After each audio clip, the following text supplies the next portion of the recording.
স্বয়ং সৃষ্টিকর্তা আল্লাহ বলতেছেন, শোনেন কোরআনে, তাও কি বলতেছে শোনেন, তোমার পূর্বে হে মুহাম্মদ, তোমার পূর্বে অবশ্যই মাস্ট বি, আমি পূর্বের অনেক কমের নিকট রাসূল পাঠিয়েছিলাম।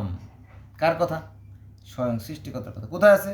এটা আছে সূরা হিজর আয়াত নম্বর 10, এখানে আছে। আচ্ছা, তারপরে আসেন 11 নম্বর আয়াতে, সূরা হিজরের 11 নম্বর আয়াতে। এখানে বলা হয়েছে, তাদের নিকট এমন কোনো রাসূল আসেনি, এমন কোনো রাসূল আসেনি যাকে ওরা ঠাট্টা বিদ্রুপ করতো না। তার মানে কি, এই নবী রাসূল, আলেম ওলামা, যারা সমাজের ভালো মানুষ, সৎ মানুষ, তারা কি আজীবন শুধুমাত্র মানুষের লাঞ্ছনা, গঞ্জনা, অপমান হয়ে যাবে?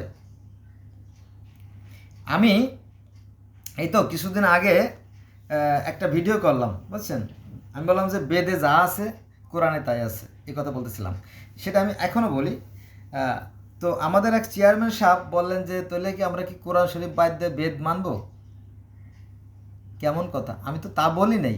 দেখেন, সে কিন্তু পেজকে লাগাই দিছে, বলতেছে কি তাহলে কি আমরা কোরআন শরীফ বাদ দিয়ে কি বেদ মানবো? আমি কিন্তু তা বলি না। আমি বলছি যে কোরআনে যা আছে বেদেও তাই আছে। যেমন এই যে আমাদের ইসলাম ধর্ম, আমি তো মুসলমানের সন্তান, আমাদের 5টা ভিত্তির উপর ইসলাম ধর্ম প্রতিষ্ঠিত।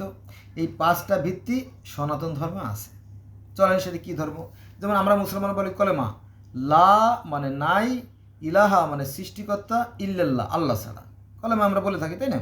তো এই কলেমা সনাতন বা হিন্দু ধর্ম বা বেদেও আছে। ব্রহ্মা মানে সৃষ্টিকর্তা, একং মানে এক, দ্বিতীয় মানে দুই, নাস্তি মানে নাই।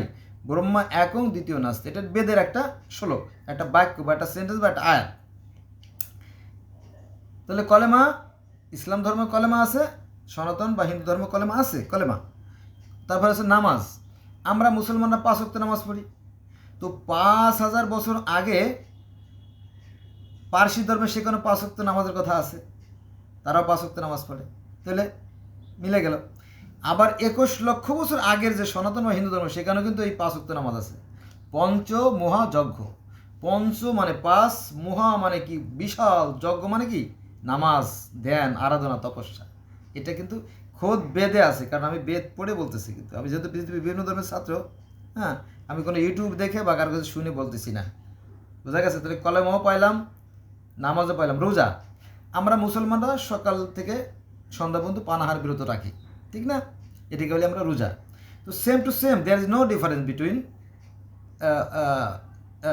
রোজা অ্যান্ড উপবাস। উপবাস সকাল থেকে সন্ধ্যা পর্যন্ত তারা না খেয়ে থাকে, এমনকি তারা রাত পর্যন্ত না খেয়ে থাকে, বরং তাদের রোজাটা আরও বেশি শক্ত সনাতন বা হিন্দু ধর্মের। তাহলে কলেমা, নামাজ, রোজা, 3টে আমরা পেলাম। কলেমা, নামাজ, হজ।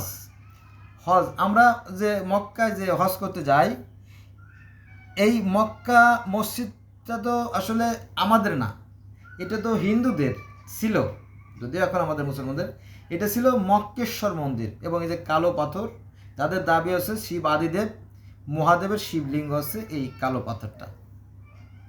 বোঝা গেছে বিষয়টা? হিন্দুদের দাবি বা সনাতনীদের দাবি যে এই মক্কা করে যে কালো পাথরটা, এটা আসলে আমাদের শিবের লিঙ্গ। আপনি কি করবেন, কি উত্তর দেবেন? দেন, দিলে আমার কমেন্ট দেন, কমেন্ট করেন। এটা আসলে তো তাই, এটা তো শিবলিঙ্গ হোক আর টিবলিঙ্গ হোক সেটা বিষয় না। কথা হচ্ছে যে এইখানে যে 360টা মূর্তি ছিল, এটা তো নবী মোহাম্মদ সাল্লাম নিজে হাতে এটা লাঠি দিয়ে টেনে টেনে ভেঙে ভেঙে ফেলাই দিয়েছেন। এইটা আবার কী করছে, মেসেঞ্জার, দ্য মেসেঞ্জার, তারপরে আরও অনেক সিরিয়াল তৈরি করছে, চ্যানেল তৈরি করছে এই আরবরা। এটা করে এখন ইউটিউবে, তারপরে আপনার ইন্টারনেটে ছাড়াই দিয়েছে, এখন তো সবাই জেনে গেছে। এই জিনিসটা লুকায় রাখতি, গোপন রাখতি, যে না এখানে কোনো মূর্তি ছিল না, মানুষে তাই বিশ্বাস করতো। কিন্তু মানুষ তো এখন জেনে গেছে যে এখানে মূর্তি ছিল 360টা, এবং নবী মুহাম্মদ সেই মূর্তিগুলো ভেঙে ফেলছে, তাই না? তো এটা প্রমাণ করে কি, এই যে মসজিদ, এটা মূলত হিন্দুদেরই ছিল। সেখানে তারা যেত হজ করতে। হজ করা বলতে মানে কি, তীর্থগমন। আমরা মুসলমানরা হজ করতে যাই, আর তারা তীর্থগমন করতে যেত। কিন্তু সেটা যখন মুসলমানদের ক্ষমতায় চলে গেল, এখন আর মুসলমানরা সেখানে যেতে পারতেছে না। আবার জেরুজালেমের যে মসজিদ বাইতুল মুকাদ্দাস, এটা কিন্তু বাইতুল মুকাদ্দাস না, এটা হচ্ছে ইহুদি এবং খ্রিস্টানদের টেম্পল মাউন্ট, কিন্তু মুসলমানের নাম দিয়েছে কি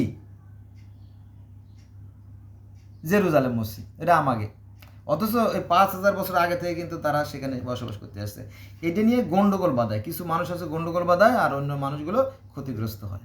এসব বাদ দেন, ভালো হন, মানুষ হওয়ার চেষ্টা করেন, মানুষ, প্রকৃত মানুষ, আল্লাহ যে মানুষ বানাইছে আপনাকে।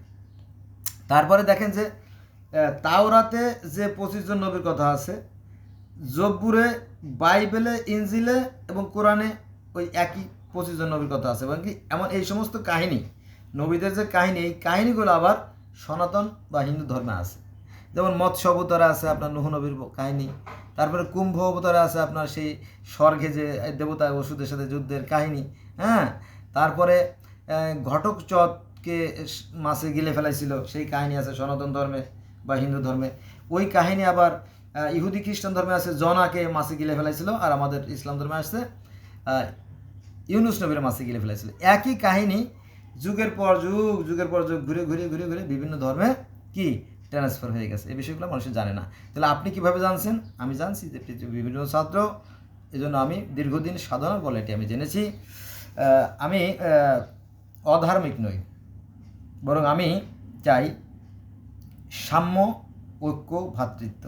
মাঝে মাঝে একটা কথা আমি বলি যে পৃথিবীতে আসবে সেদিন কবে, যেদিন হিন্দু, মুসলিম, বৌদ্ধ, খ্রিস্টান একজামত হবে, শান্তি আসবে তবে। আমি শান্তির বাণী প্রচার করি এবং এই ধর্ম নিয়ে বাড়াবাড়ি করতে আমি নিষেধ করি। Thanks a lot for watching my video. Bye bye.